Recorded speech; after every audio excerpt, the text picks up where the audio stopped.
तो इस तरह से आपने देखा इसमें बच्चों कि जो किशनदा थे उन्होंने यशोधर बाबू जी का बहुत अच्छे से जीवन में मार्गदर्शन किया।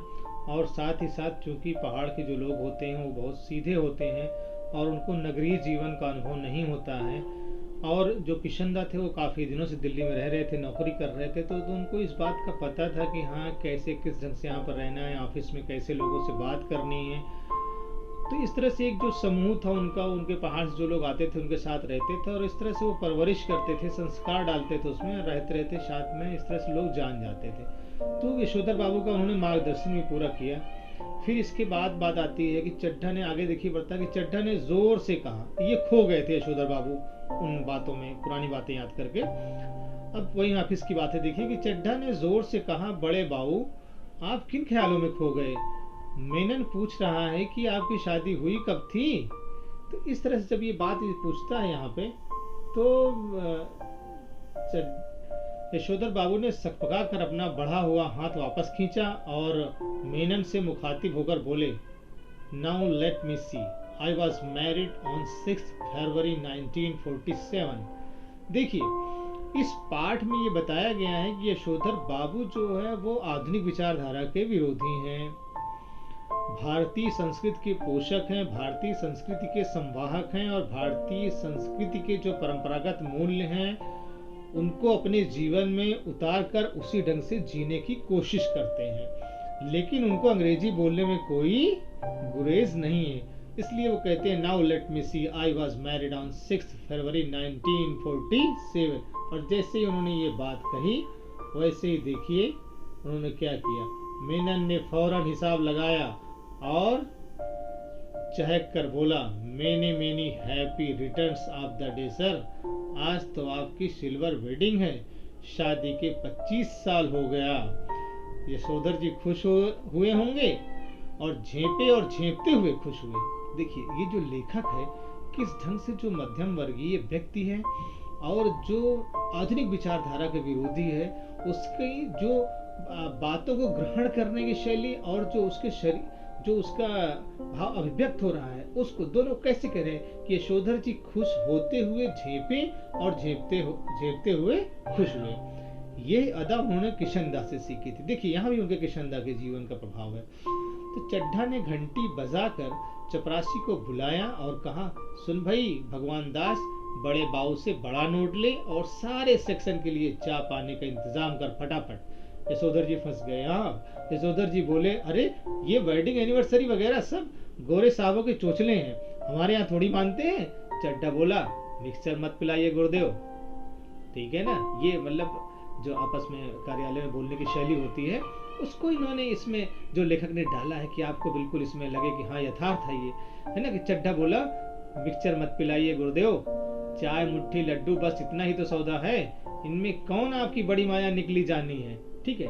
तो अब इस तरह से जब ये बात कही तो आगे कहते हैं क्या, यशोधर बाबू ने जेब से बटुआ और बटुए में से 10 का नोट निकाला और कहा, आप लोग चाय पीजिए, दैट तो आई डू नॉट माइंड, लेकिन जो हमारे लोगों में कस्टम नहीं है उस पर इंसिस्ट करना, दैट मैं समहाउ इम्प्रॉपर फाइंड करता हूँ। आपने देखा यहाँ भी आ गया समहाउ इम्प्रॉपर शब्द, यानी वो इस तरह से अपनी शादी की 25वीं जो वर्षगांठ मनाने की बात है, जब वो बात आती है तो उनको असमंजस आता है, झेपते हैं, वो स्वीकार नहीं कर पा रहे हैं जो नई सोच है, नई विचारधारा है, नए मूल्य हैं, ठीक है। मॉडर्न वो नहीं बनना चाहते हैं, लेकिन वो अपनी भाषा में अंग्रेजी शब्दों का इस्तेमाल करते हैं।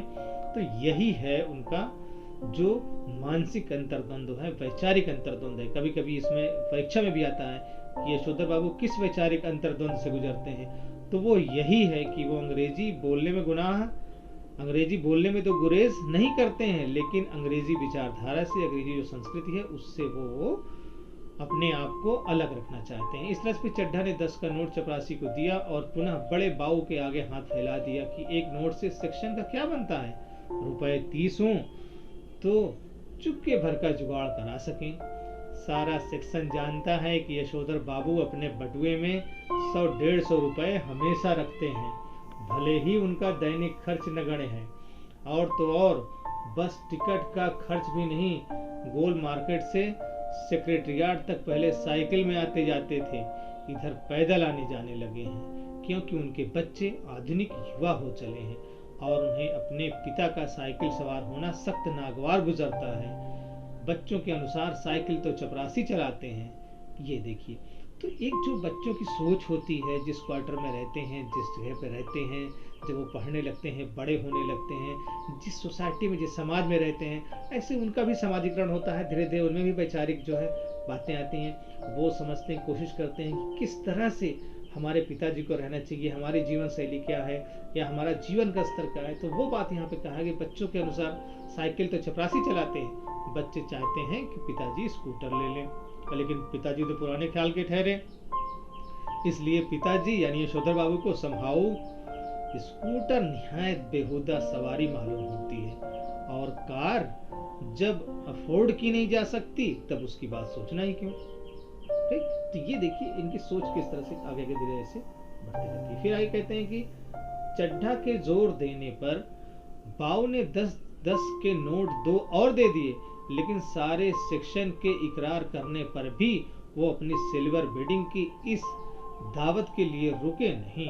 मातहत लोगों से चलते चलाते थोड़ा हंसी मजाक कर लेना किशानदा की परंपरा में है। उनके साथ बैठकर चाय पानी और गप गप्पाटक में वक्त बर्बाद करना उस परंपरा के विरुद्ध है। इधर यशोधर बाबू ने दफ्तर से लौटते हुए रोज बिरला मंदिर जाने और उसके उद्यान में बैठकर कोई प्रवचन सुनने अथवा स्वयं ही प्रभु का ध्यान लगाने की नई रीति अपनाई है। कहने का तात्पर्य है कि जो किशनदास जिस तरह से सुबह पूजा करते थे, शाम को पूजा करते थे, शाम संध्या करते थे, ठीक इसी तरह से जो यशोधर बाबू हैं वो भी जब शाम को गुजरते हैं तो जो बिरला मंदिर है वहाँ पर जाते हैं और वहाँ प्रवचन सुनते हैं। अर्थात उनका अध्यात्म से जुड़ाव है वो बरकरार रहता है, और नहीं तो स्वयं ही प्रभु का ध्यान लगाने की नई रीति अपना ली है उन्होंने। जैसे जैसे उम्र ढल रही है और जिस तरह से उन्होंने किशनदा को देखा था, ठीक उसी तरह से वो भी उसी ढर्रे पर चलने का प्रयास कर रहे हैं। फिर आगे क्या है, यह बात उनके पत्नी बच्चों को बहुत अखरती है। बब्बा, आप कोई बूढ़े थोड़ी हैं जो रोज रोज मंदिर जाएं, इतने ज्यादा व्रत करें, ऐसा कहते हैं वे। यशोधर बाबू इस आलोचना को अनसुना कर देते हैं। सिद्धांत के धनी की किशनदा के अनुसार यही निशानी है। ठीक है, कहने का तात्पर्य यह है कि बच्चे चाहते हैं कि पिताजी नए ढंग से रहें, नए ढंग के कपड़े पहने और हमारे साथ मूवी देखने जाएं, खुश रहें, प्रसन्न रहें, लेकिन नहीं, वो सादा जीवन व्यतीत करना चाहते हैं और किशनदा का जो जीवन दर्शन है उनके अनुसार जीवन जीना चाहते हैं। ठीक है, फिर एक बिरला मंदिर से उठकर यशोधर बाबू पहाड़गंज जाते हैं और घर के लिए साग सब्जी खरीद लाते हैं। किसी से मिलना मिलाना हो तो वो भी इसी समय कर लेते हैं।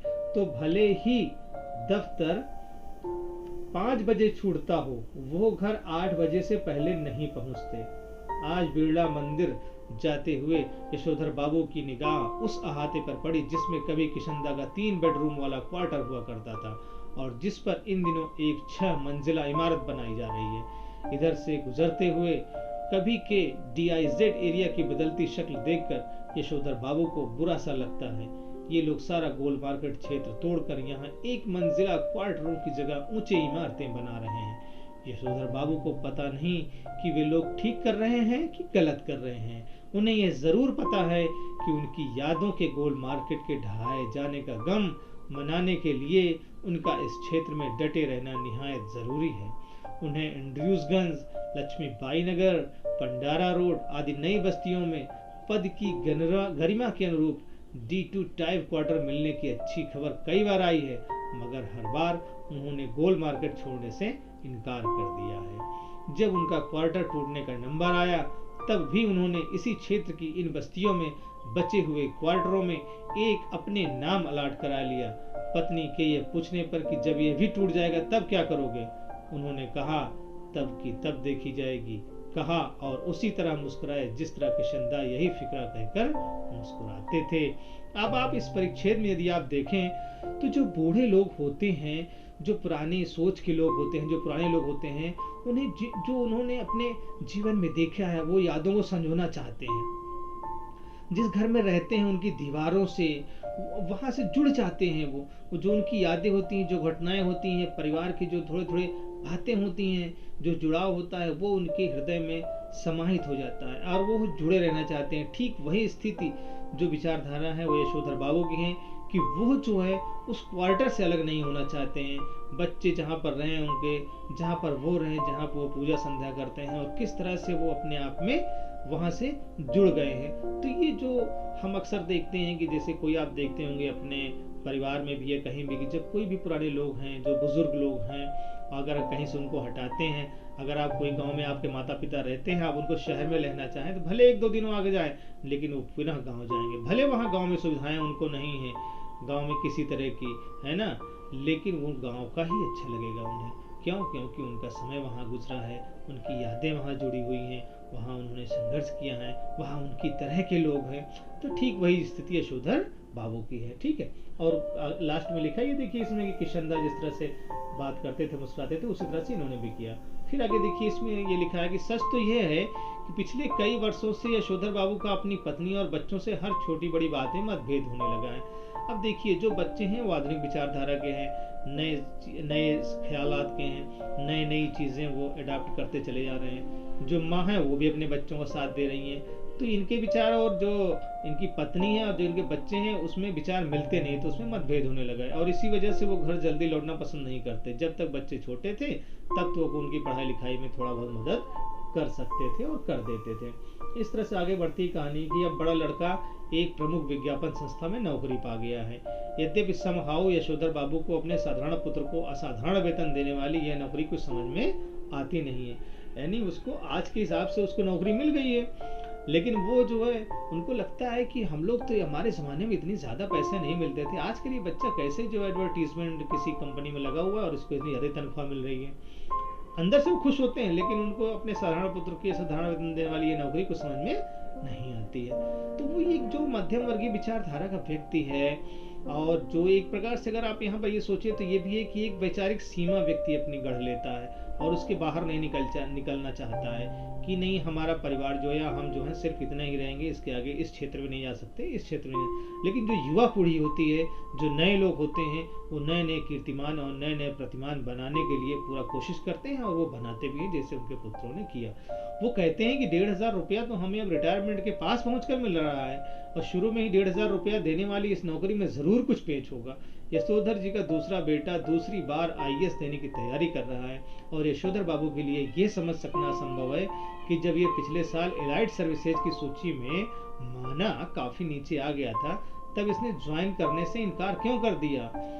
उनका तीसरा बेटा स्कॉलरशिप लेकर अमेरिका चला गया है और उनकी एकमात्र बेटी न केवल तमाम प्रस्तावित वर स्वीकार करती चली जा रही है, बल्कि डॉक्टरी की उच्चतम शिक्षा के लिए स्वयं भी अमेरिका चले जाने की धमकी दे रही है। यशोधर बाबू जहाँ जहाँ बच्चों की इस तरक्की से खुश होते हैं, वहाँ समहाउ ये भी अनुभव करते हैं कि वो खुशहाली भी कैसी जो अपनों में परायापन पैदा कर दे।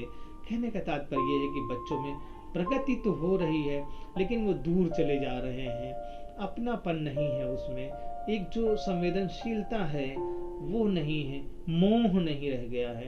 तो ये वो सोच विचार करते रहते हैं।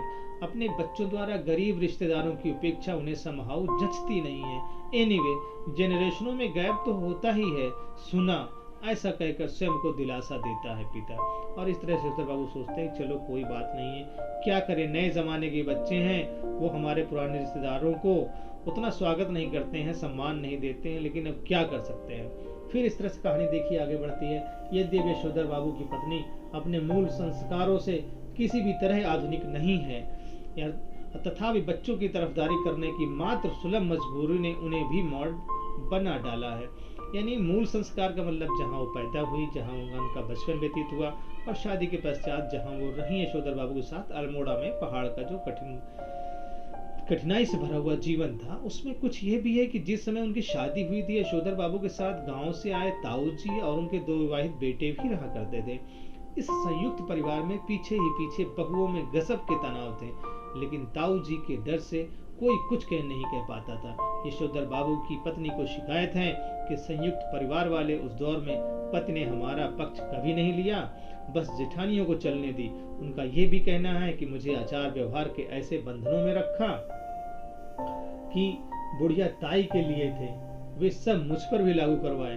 ऐसा कहती है घरवाली बच्चों से। कहने का तात्पर्य ये है कि जब उनकी शादी होके आई थी यशोधर बाबूजी की पत्नी की, तो उसके कुछ अपने सपने थे, एक युवावस्था थी और वो चाहती थी स्वतंत्रता से रहें, अच्छे ढंग से सजे संवरें, लेकिन उस बंधनों में, उस पारंपरिक बंधनों में जकड़ी नहीं। और एक कह रही हैं कि वो एक ताना भी मारती हैं कि जिस तरह से बुढ़िया लोग रहते हैं, सीधे सादगी सरलता से गंभीरता से, उस तरह से मुझको रखा गया, लेकिन अब मेरे बच्चे हैं, बच्चों के साथ जीऊंगी। तो इसलिए अब वो जो है बच्चे उससे सहानुभूति व्यक्त करते हैं। फिर वो यशोधर जी से उन्मुख होकर कहती है, तुम्हारी ये बाबा आदम यानी पुराने जमाने की बातें मेरे बच्चे नहीं मानते तो इसमें उनका कोई कसूर नहीं। मैं भी इन बातों को उसी हद तक मानूंगी जिस हद तक सुभीता हो। अब मेरे कहने से ये सब ढोंग ढकोसला हो नहीं सकता, साफ बात। कहने के तात्पर्य ये है कि वो पूरी तरह से अपने बच्चों के साथ हो गई हैं और यशोधर बाबू अकेले हो गए हैं। अब आगे देखिए, लिखते हैं, धर्म कर्म कुल परंपरा सबको ढोंग ढकोसला कहकर घर वाली आधुनिकाओं सा आचरण करती है, तो यशोधर बाबू शानियल बुढ़िया, चटाई का लहंगा या बूढ़ी मुँहा से लोग करें तमाशे कहकर उसके विद्रोह को मजाक में उड़ा देना चाहते हैं। कहने का तात्पर्य यह है कि जो उनकी पत्नी है वो सस्ती सवरती है, बच्चों के साथ अंग्रेजी में भी बात करने की कोशिश करती है, हाँ ऊंची हील का सैंडल पहनती है, उनके साथ अच्छी ढंग से रहती है, सस्ती संवरती हैं। लेकिन जो है यशोधर बाबू उनको चिढ़ाते हैं कि शानियल बुढ़िया, चटाई का लहंगा, बूढ़ी मुँह से लोग करे तमाशे। जब ये चीज़ ये पढ़ा रहे हैं तो इस समय देखिए एक मूवी आई थी, परेश रावल की थी, और उसमें अक्षय खन्ना था, ठीक है। तो उसमें भी जो है ऐसे ही एक जो गांव से आई थी महिला, वो परेश रावल की पत्नी थी, तो ऐसे ही जिक्र वहाँ भी करते हैं। तो मुझे जब इसको पढ़ाता हूँ तो मुझे वो चीज़ याद आ जाता है कि हाँ वो दृश्य जो होता है ना। तो फिर कहते हैं, लेकिन ये स्वीकार करने को बाध्य भी हो जाते हैं कि तमाशा स्वयं उनका बन रहा है। क्यों? क्योंकि वो अकेले होते जा रहे हैं। जिस जगह किशन दा का क्वार्टर था उसके सामने खड़े होकर एक गहरा निश्वास छोड़ते हुए यशोधर जी ने अपने से पूछा कि क्या ये बेटर नहीं रहता कि किशन दा की तरह घर गृहस्थी का बवाल ही न पाला होता और लाइफ कम्युनिटी के लिए डेडिकेट कर दी होती। यानी ये भी उनके मन में विचार आता है कि सुंदरता पूर्वक जिस ढंग से मैं अपना जीवन जीना चाहता उस ढंग से जीता, लेकिन अगर परिवार नहीं बनाया होता, शादी नहीं होती। फिर उनका ध्यान इस ओर गया कि बाल जती किशन दा का बुढ़ापा सुखी नहीं रहा। उसके तमाम साथियों ने हौस खास, ग्रीन पार्क, कैलाश, कहीं न कहीं जमीन ली, मकान बनवाया, लेकिन उसने कभी इस ओर ध्यान ही नहीं दिया। रिटायर होने के 6 महीने बाद जब उसे क्वार्टर खाली करना पड़ा तब हद हो गई। उसके द्वारा उपकृत इतने सारे लोगों में से एक ने भी उसे अपने यहाँ रखने की पेशकश नहीं की। स्वयं यशोधर बाबू उसके सामने ऐसा कोई प्रस्ताव नहीं रख पाए, क्योंकि उस समय तो उनकी शादी हो चुकी थी और उनको 2 कमरों के क्वार्टर में 3 परिवार रहा करते थे। किशन दा कुछ साल राजेंद्र नगर में किराए का क्वार्टर लेकर रहा और फिर अपने गांव लौट गया, जहां साल भर बाद उसकी मृत्यु हो गई। ज्यादा पेंशन खा नहीं सका बेचारा। विचित्र बात यह है कि उसे कोई भी बीमारी नहीं हुई, बस रिटायर होने के बाद मुरझाता सूखता ही चला गया। जब उसके एक बिरादर से मृत्यु का कारण पूछा तब उसने यशोधर बाबू को यही जवाब दिया, जो हुआ होगा, यानी पता नहीं क्या हुआ। ठीक है, कभी कभी ये भी प्रश्न आता है कि जो हुआ होगा का क्या तात्पर्य है, तो जो हुआ होगा का तात्पर्य है पता नहीं क्या हुआ होगा। और ये बात किसके संदर्भ में कही गई है? ये बात किशन दा के मृत्यु के संदर्भ में कही है। तो इस तरह से फिर आगे देखिए इसमें कि जिन लोगों के बाल बच्चे नहीं होते, घर परिवार नहीं होते, उसकी रिटायर होने के बाद जो हुआ होगा से भी मौत हो जाती है। कहने का तात्पर्य है कि जिनका देख रेख करने वाला कोई नहीं होता, रिटायरमेंट के बाद उनकी मृत्यु कैसी हुई, किस वजह से हुई, बीमारी से हुई या किसी अन्य कारण से हुई, कौन देखने वाला है, ये जानते हैं यशोधर जी। बच्चों का होना भी जरूरी है। ये सही है कि यशोधर जी के बच्चे मनमानी कर रहे हैं और ऐसा संकेत दे रहे हैं कि उनके कारण यशोधर जी को बुढ़ापे में कोई विशेष सुख प्राप्त नहीं होगा, लेकिन यशोधर जी अपने मर्यादा पुरुष किशन दा से सुनी हुई ये बात नहीं भूले हैं कि गधा पचीसी में कोई क्या करता है इसकी चिंता नहीं करनी चाहिए, क्योंकि बाद में हर आदमी समझदार हो जाता है। गधा पचीसी मतलब युवावस्था में जो लोग इधर उधर की बातें करते रहते हैं, उनके संदर्भ में ये बात कही गई है। तो यद्यपि युवा यशोधर को विश्वास नहीं होता, तथापि किशन दा बताते हैं कि किस तरह मैंने जवानी में 50 किस्म की खुराफात की है। ककड़ी चुराना, गर्दन मोड़ के मुर्गी मार देना, पीछे की खिड़की से कूदकर सेकंड शो सिनेमा देखा ना, कौन करम ऐसा है जो तुम्हारे इसके संदा ने नहीं कर रखा है। जिम्मेदारी सर पर पड़ेगी तब सब अपने ही आप ठीक हो जाएंगे। यह भी किशनदा से विरासत में मिला हुआ एक फिक्रा है जिसे यशोधर बाबू अक्सर अपने बच्चों के प्रसंग में दोहराते हैं। उन्हें कभी कभी लगता है कि अगर मेरे पिता तब नहीं गुजर गए होते जब मैं मैट्रिक में था, तो शायद मैं भी गदा पचीसी के लंबे दौर से गुजरता। जिम्मेदारी सर पर जल्दी पड़ गई तो जल्दी ही जिम्मेदारी आदमी भी बन गया। जब तक बाप है तब तक मौज कर ले, यह बात यशोधर जी कभी कभी तंजिया कहते हैं, लेकिन कहते हुए उनके चेहरे पर जो मुस्कान खेल जाती है वो बच्चों पर यह प्रकट करती है कि बाप को उनका सनात होना, गैर जिम्मेदार होना कुल मिलाकर अच्छा लगता है। ठीक है, तो ये इस तरह से कहानी यहाँ पर ये अभी चल रही है। आगे देखते हैं इसमें। अब देखिए यहाँ पर है कि यशोधर बाबू कभी कभी मन ही मन स्वीकार करते हैं कि दुनियादारी में बीबी बच्चे उनके अधिक सुलझे हुए हो सकते हैं, लेकिन दो के चार करने वाली दुनिया ही उन्हें कहाँ मंजूर है जो उसकी रीत मंजूर करें। दुनियादारी के हिसाब से बच्चों का यह कहना सही हो सकता है कि बब्बा ने डीडीए फ्लैट के लिए पैसा न भर के भयंकर भूल की है, किंतु समहाउ यशोधर बाबू को किशनदा की यह उक्ति अब भी जचती है। मूर्ख लोग मकान बनाते हैं, सयाने उनमें रहते हैं। जब तक सरकारी नौकरी तब तक सरकारी क्वार्टर, रिटायर होने पर गांव का पुश्तैनी घर। बस तो ये पुराने विचारधारा के लोग होते हैं जो कि क्या करना है घर बनवा करके, हम यहाँ नौकरी करेंगे, सरकारी क्वार्टर रहेगा और उसके बाद जा करके हम अपना गांव में रहेंगे। लेकिन यहाँ देखिए गांव का पुश्तैनी घर टूट फूट चुका है और उस पर इतने लोगों का हक है कि वहां जाकर बसना, मरम्मत की जिम्मेदारी ओढ़ना और बेकार के झगड़े मोल लेना होगा। इस बात को यशोधर जी अच्छी तरह समझते हैं। बच्चे बहस में जब यह तर्क दोहराते हैं तब उनसे कोई जवाब देते नहीं बनता। उन्होंने हमेशा यही कल्पना की थी और आज भी करते हैं कि उनका कोई लड़का रिटायर होने से पहले सरकारी नौकरी में आ जाएगा और क्वार्टर उनके परिवार के पास बना रह सकेगा। अब भी पत्नी द्वारा भविष्य का प्रश्न उठाए जाने पर यशोधर बाबू इस संभावना को रेखांकित कर देते हैं। जब पत्नी कहती हैं अगर ऐसा नहीं हुआ तो, कहने का तात्पर्य देखिए यहाँ पर यशोधर बाबू अभी अपने लिए घर भी नहीं बनवा पाए हैं। कुछ परेशानियां, उनकी जो नौकरी थी उसमें इतना परिवार था, उनका पालन पोषण करना, बच्चों को पढ़ाना लिखाना, लेकिन वो अपने मन को सांत्वना जो देते हैं वो इसलिए कि चलिए अभी हम सरकारी क्वार्टर में रह रहे हैं और हम नहीं खरीद पाए तो क्या हुआ। जब उनकी पत्नी कहती हैं कि आपने नहीं खरीदा, इतने लोगों ने सब घर बनवा लिया है, तो कहते हैं कोई बात नहीं है, जब तक हम बूढ़े होंगे, रिटायर होंगे, तब तक हमारे बच्चे को, किसी न किसी बच्चे को सरकारी नौकरी मिल जाएगी और हमारा सरकारी क्वार्टर कोई ना कोई नया बना रहेगा। तो इस तरह से कहते हैं अगर ऐसा नहीं हुआ तो आदमी को तो हर तरह से सोचना चाहिए।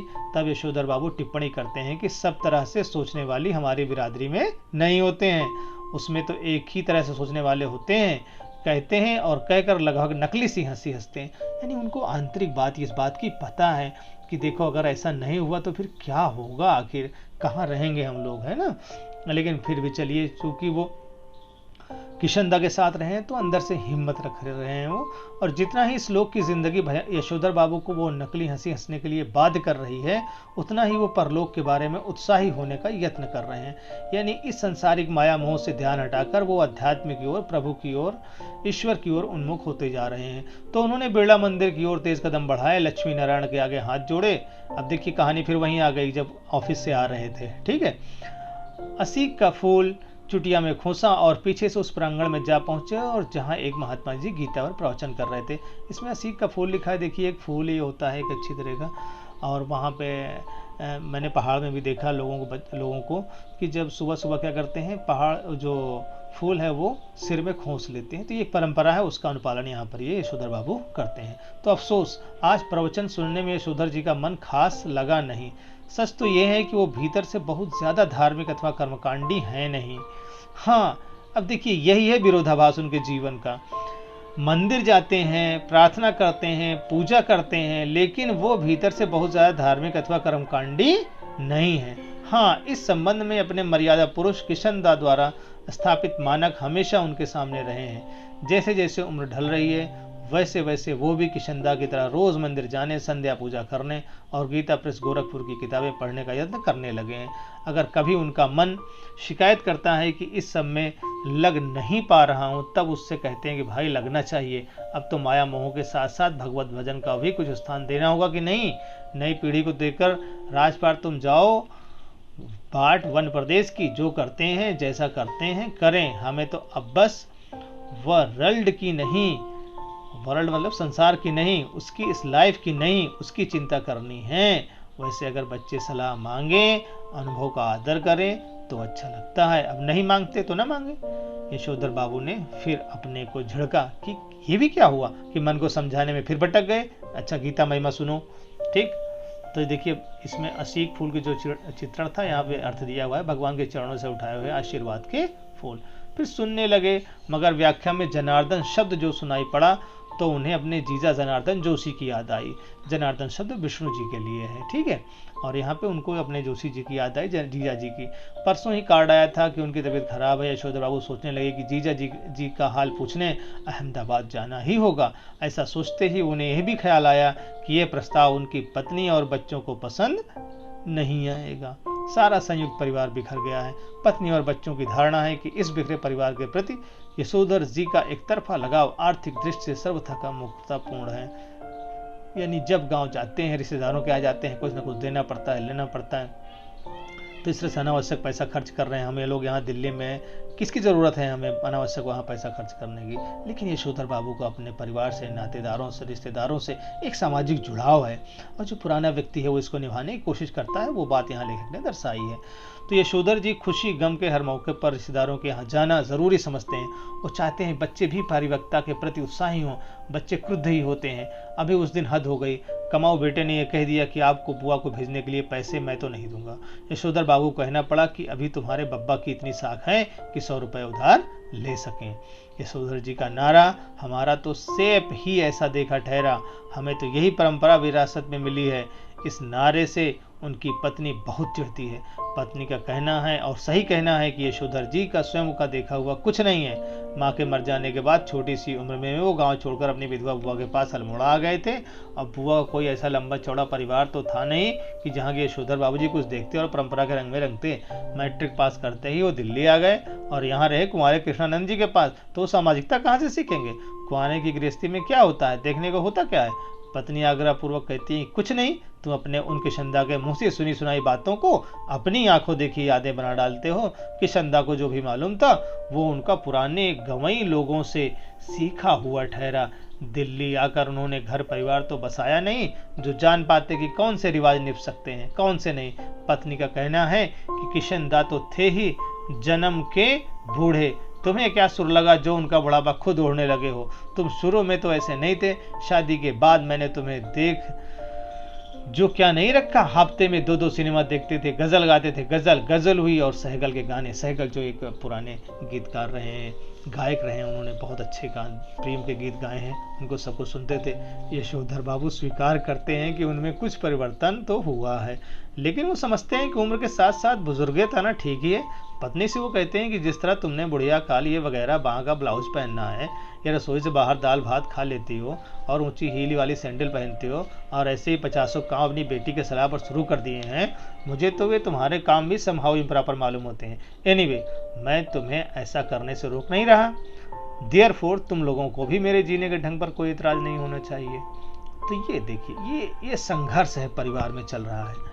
परिवार में आपस में संघर्ष, बातचीत चल रही है, और आधुनिक विचारधारा और भारतीय जो विचारधारा है, पुरानी जो परंपरागत मूल्य हैं, उनमें संघर्ष चल रहा है, वही विरोधाभास चल रहा है। ठीक है, फिर आगे देखिए, यशोधर बाबू को धार्मिक प्रवचन सुनते हुए भी अपना पारिवारिक चिंतन में ध्यान डूबा रहना अच्छा नहीं लगा।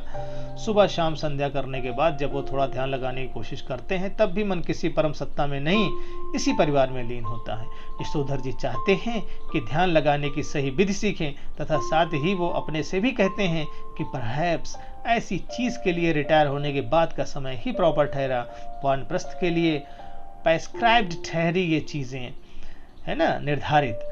वानप्रस्थ के लिए यशोधर बाबू का अपने पुश्तैनी गांव जाने का इरादा है रिटायर होकर, far from the matting ground. समझे? इस तरह की तमाम बातें यशोधर बाबू पैदाइशी बुजुर्गवार किशनदा के शब्दों में और उनके ही लहजे में कहा करते हैं और कहकर उनकी तरह की वो झेंपी सी लगभग नकली सी हंसी हंस देते हैं। जब तक किशनदा दिल्ली में रहे यशोधर बाबू नित्य नियम से हर दूसरी शाम उनके दरबार में हाजिरी लगाने पहुंचते रहे। ऐसा जुड़ाव था किशनदा से उनका। स्वयं किशनदा हर सुबह शहर से लौटते हुए अपने इस मानस पुत्र के क्वार्टर में झांकना और हेल्दी वेल्दी एंड वाइज बन रहा है ना भाऊ, ऐसा कहना कभी नहीं भूलते। जब यशोधर बाबू दिल्ली आए थे तब उनकी सुबह थोड़ी से देर से उठने की आदत थी। किशनदा ने उन्हें रोज सुबह झकझोर कर उठाना और साथ शहर में ले जाना शुरू किया और वो मंत्र दिया कि early to bed and early to rise makes a man healthy and wise. तो ये जो बड़े लोग थे उस समय कैसे संस्कारित करते थे, कैसा ख्याल रखते थे, कैसे छोटी छोटी बातों में बहुत सी जीवन मूल्य सिखा देते थे, वो यहाँ पर दर्शाया गया है। जब यशोधर बाबू अलग क्वार्टर में रहने लगे और अपनी गृहस्थी में डूब गए तब भी किशनदा ने यह देखते रहना जरूरी समझा कि भाऊ यानी बच्चा सवेरे जल्दी उठता है कि नहीं। यशोधर बाबू को अच्छा लगता था कि कोई उन्हें भाऊ कहता है, यानी कोई उनका ख्याल रखता है, छोटा भाई प्यारा भाई कहता है। हर सवेरे वो किशनदा से अनुरोध करते हैं कि चाय पी कर जाएं। किशनदा कभी कभी इस अनुरोध की रक्षा कर देते, अर्थात कभी कभी चाय पी लेते। यशोधर बाबू ने किशनदा को घर और दफ्तर में विभिन्न रूपों में देखा है, लेकिन किशनदा की जो छवि उनके मन में बसी हुई है वह सुबह की शहर को निकले किशनदा की ही है। कुर्ते पैजामा के ऊपर ऊनी गाउन पहने, सिर पर गोल विलायती टोपी और पाँव में देशी खड़ाऊ धारण किए हुए और हाथ में कुत्तों को भगाने के लिए एक छड़ी लिए हुए। जब तक किशनदा दिल्ली में रहे तब तक यशोधर बाबू ने उनके पट्ट शिष्य और उत्साही कार्यकर्ता की भूमिका पूरी निष्ठा से निभाई। किशनदा के चले जाने के बाद इन्होंने ही उनकी कई परंपराओं को जीवित रखने की कोशिश की और इस कोशिश में पत्नी और बच्चों को नाराज किया। घर में होली गंवाना, जनेऊ पुनियों के दिन सब कुमानियों को जनेऊ बदलने के लिए अपने घर आमंत्रित करना। जनेऊ पुनियों मतलब जनेऊ धारण करना, यज्ञोपवीत संस्कार। रामलीला की तालीम के लिए क्वार्टर का एक कमरा दे देना, ये और ऐसे ही कई और काम यशोधर बाबू ने किशनदा से विरासत में लिए थे। उनकी पत्नी और बच्चों को इन आयोजनों पर होने वाला खर्च और इन आयोजनों पर होने वाला शोर दोनों ही सख्त नापसंद थे। बदतर यही कि इन आयोजनों के लिए समाज में भी कोई खास उत्साह नहीं रह गया। देखिए टीवी आ गए थे, नई नई चीज़ें आ गई थी, है ना, तो अब लोग रामलीला वगैरह में इतना उत्साह कहाँ कीर्तन भजन में देते थे, ये बच्चे कह रहे हैं और ये लेखक भी यहाँ पर स्पष्ट कह रहा है कि धीरे धीरे ये सब चीज़ें कम हो रही हैं। यशोधर जी चाहते हैं कि उन्हें समाज का सम्मानित बुजुर्ग माना जाए, लेकिन जब समाज ही न हो तो ये पद उन्हें क्यों कर मिले। यशोधर जी कहते हैं कि बच्चे मेरा आदर करें और उसी तरह हर वक्त में मुझसे सलाह लें जिस तरह मैं किशनदा से लिया करता था। यहाँ देखिए एक चीज़ है कि जो पुराना आदमी सोचता है कि पुराने की तरह से ज़िंदगी बनी रहेगी, लेकिन ऐसा होता नहीं है। जब नया है तो नया बदलेगी ही बदलेगी ज़िंदगी, है ना, और इसी संघर्ष में उसका जीवन यापन चलता रहता है। यशोधर बाबू डेमोक्रेट बाबू हैं और हरगिज वो दुराग्रह नहीं करना चाहते कि बच्चे उनके कहे को पत्थर की लकीर समझें। यानी उन्होंने बच्चों को स्वतंत्रता दे रखी है कि वो अपने ढंग से जीवन यापन कर सकते हैं, अपने विचारधारा के अनुसार अपना जीवन जी सकते हैं, लेकिन उनको कभी कभी पूछ तो लिया करें। लेकिन ये भी क्या हुआ कि पूछा न ताचा, जिसके मन में जैसा आया करता रहा। ग्रांटेड तुम्हारी नॉलेज ज़्यादा होगी, लेकिन एक्सपीरियंस का कोई सब्स्टिट्यूट ठहरा नहीं बेटा। मानो न मानो, झूठे मुँह से सही एक बार पूछ तो लिया करो, ऐसा कहते हैं यशोधर बाबू। और बच्चे यही उत्तर देते हैं, बब्बा आप तो हद करते हैं, जो बात आप जानते ही नहीं आपसे क्यों पूछें। यानी बच्चों को विश्वास है कि पापा तो बहुत सी बातें जानते ही नहीं हैं।